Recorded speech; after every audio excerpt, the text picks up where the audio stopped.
हमारे बहुत से बिलीवर इस पांडा की तरह हैं। अगर आप इसकी स्टडी करें तो ये बांस खाता है। रीजन क्या? बांस में सबसे कम एनर्जी होती है, तो इसे लगातार बांस को 14 घंटे एक दिन में खाना पड़ता है अपनी एनर्जी को पूरा करने के लिए। जबकि ये अगर और चीज खाए तो 2-3 घंटे में अपनी एनर्जी पूरी कर सकता है। लेकिन प्रभु को मालूम है पांडा जो है ये एक मूर्ख प्राणी है, तो परमेश्वर इसको कम से कम समय देना चाहता है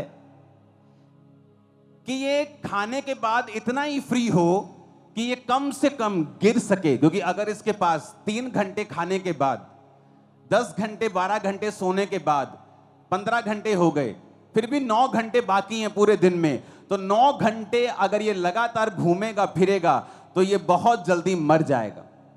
तो परमेश्वर इसको ऐसा खाना देते हैं, जबकि अगर अंदर इसकी साइंटिस्ट ने जब स्टडी की तो ये मीट भी खा सकता है, लेकिन ये मीट नहीं खाता। और साइंटिस्ट को मालूम नहीं कि मीट क्यों नहीं खा रहा, क्योंकि परमेश्वर को जानता है कि ये एक डम्ब एनिमल है और अगर ये जल्दी खाकर फ्री हो जाएगा तो ये अपना नुकसान करेगा।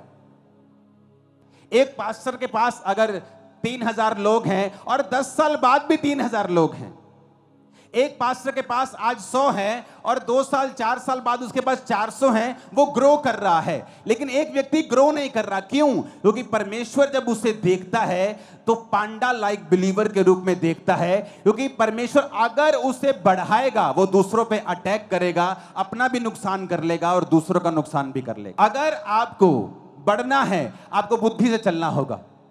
मैंने ऐसे पास्टर्स देखे हैं, जैसे ही थोड़ा सा बढ़ते हैं दूसरे पास्टर्स पे अटैक करना शुरू करते हैं।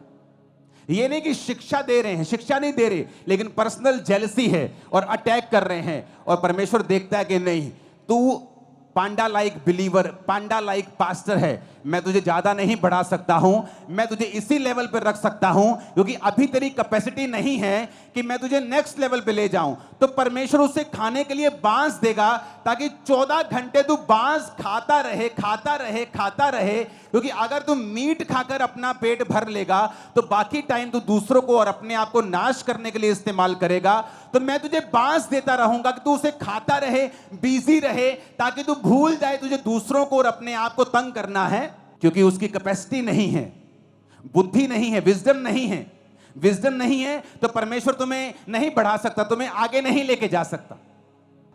अगर आप एक ऐसे पास्टर हैं जो चुगलियां करते हैं, आप एक ऐसे पास्टर हैं जो दूसरे पास्टर्स की सेवकाई में क्या हो रहा है आपको ज्यादा इसका ज्यादा आपको लालसा है, ज्यादा आपको चुगली वाला वो एक अंदर से कीड़ा है, तो परमेश्वर ये मेक श्योर करेगा कि आप उस छोटी सी सेवकाई और छोटे से दायरे में ही रहें और उसी बांस को खाते रहें। क्योंकि परमेश्वर नहीं चाहता कि आप 2-3 घंटे में मांस खाएं और बाकी दिन आप बिना बुद्धि के घूमें और दूसरों को भी नाश करें और अपना भी नाश करें। और जैसे ही आप में बुद्धि बढ़ती है, परमेश्वर कहता ओह इसमें बुद्धि बढ़ गई है, अब मैं नहीं चाहता कि मेरा एक टैलेंट वेस्ट हो। अब जब इसमें बुद्धि बढ़ गई है तो मैं इसको बांस हटाकर मैं इसे मीट दूंगा, मैं इसे फल दूंगा, मैं इसे सब्जियां दूंगा जो इसको जल्दी एनर्जी देंगी और ये फिर जल्दी से काम करने पाएगा। क्योंकि अब इसको दूसरों को अटैक नहीं करना, अब इसको फलाना क्या कर रहा है, अब इसको बढ़ना है। कितने मेरी बात को समझ रहे हैं?